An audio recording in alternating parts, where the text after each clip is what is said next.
મિત્રો, આજે આપણે મહેશભાઈ અને મીનાબેન શાહના રિસોર્ટમાં કે ઓર્ગેનિક ગાર્ડનિંગમાં આવ્યા છે અને એમના ગાર્ડનમાં લગભગ ઘણા બધા 20થી 22 જાતના ફ્રૂટ્સ છે, વેજીટેબલ્સ છે અને ઘણું બધું એમને વાવેલું છે.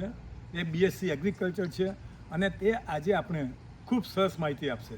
તો આપણે જોઈએ મહેશભાઈના ગાર્ડનિંગમાં. નામ મહેશ શાહ રોઝવિલ અને આજે હું ઓર્ગેનિક ગાર્ડનિંગમાં શાકભાજી વિશે કેવી રીતે ઉત્પાદન લેવું એ વિશે થોડી વાત કરીશ. પહેલું તો ઓર્ગેનિક ગાર્ડનિંગમાં તમારે જમીનની તૈયારી કેવી રીતે કરવી, ત્યાર પછી રોપ કેવી રીતે મૂકવો અને ફર્ટિલાઇઝર કેવી રીતે આપવું એ બહુ જ અગત્યની વસ્તુ છે.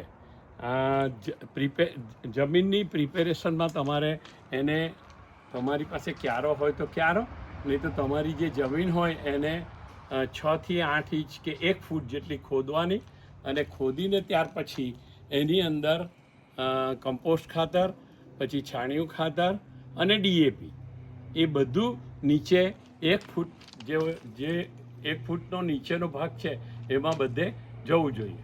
ત્યાર પછી જ્યારે તમે આની અંદર બીજનું કે પ્લાન્ટ્સનું વાવેતર કરો ત્યારે એના સેપલિંગ્સ છે એ મૂકી અને ત્યાર પછી એને લગભગ તમારે પાણીથી કંટ્રોલ કરવું પડે. હવે ભેજ કેવી રીતે જોવું એ તમારે થોડું ખોદવાનું અને ભેજ જોવાનો અને ત્યાર પછી એનું આખું પ્લાન્ટેશન કરવાનું.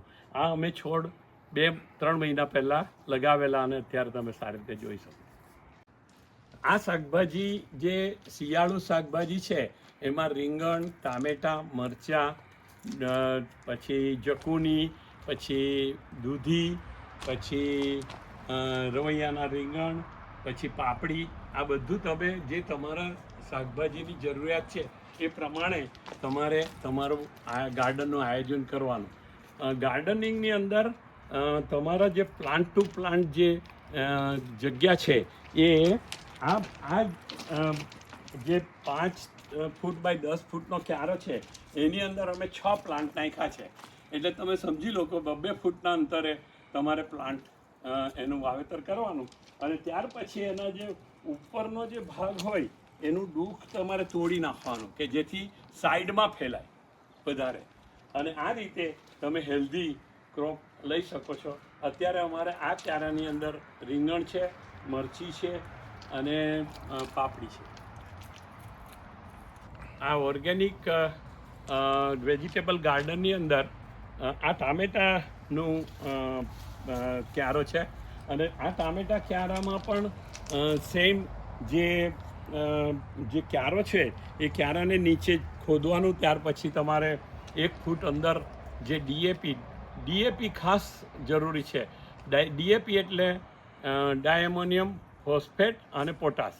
એટલે એ પોટાશ જો સારો હોય તો જ તમારા ફ્રૂટનું અને ફળનું બેસવાનું સારું અંદરથી નીકળે. આ ક્યારાની અંદર 5 કે 6 ટામેટાના છે પણ દર વર્ષે અમે એટલા બધા ટામેટા આવે કે લગભગ અમે 3 મહિના સુધી આ ટામેટા ખાઈ શકીએ અને ત્યાર પછી પાછું આ ક્રોપને જે હોય તેને પાછું અંદર જમીનમાં દબાવી દેવાથી એ કમ્પોસ્ટનું પણ કામ આપે છે.